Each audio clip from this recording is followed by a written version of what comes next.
আসসালামু আলাইকুম দর্শক, আজ আমি আপনাদের কাচকি মাছ পেঁয়াজ দিয়ে চচ্চড়ি করে দেখাবো।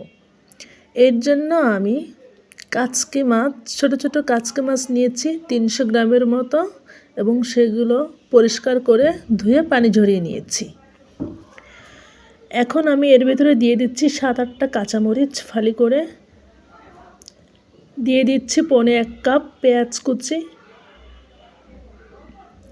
দিয়ে দিচ্ছি 1/2 চা চামচ পরিমাণ লবণ, হলুদের গুঁড়া, মরিচের গুঁড়া, জিরা বাটা, ধনিয়া গুঁড়া সব কিছু 1/2 চা চামচ পরিমাণ করে দিয়ে দিচ্ছি। অ্যাড করেছি রসুন বাটাও। একে একে সব মশলা দেওয়া হয়ে গেলে আমি কিছু ধনিয়া পাতা কুচি করে দিয়ে দিয়েছি এবং দিয়ে দিচ্ছি রান্নার রেগুলার সয়াবিন তেল 3 টেবিল চামচ মতো। এখন সবগুলো উপকরণ মাছের সাথে আলতো হাতে এভাবে মেখে নেব।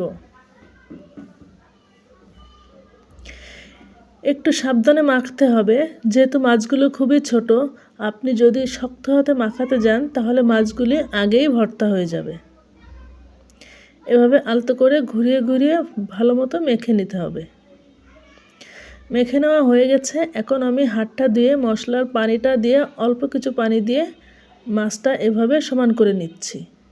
পানির পরিমাণ খুবই অল্প দিতে হবে, আপনারা ভিডিও দেখলেই বুঝতে পারবেন। এখন আমি চুলায় বসিয়ে দিয়ে হাই হিটে 5 থেকে 7 মিনিট মতো জাল দিয়ে নিব, যতক্ষণ পানিটা না শুকায়। দেখা যাচ্ছে পানির পরিমাণটা শুকিয়ে গেছে, আমার রান্নাটাও হয়ে গেছে। ধন্যবাদ এতক্ষণ আমার সাথে থাকার জন্য।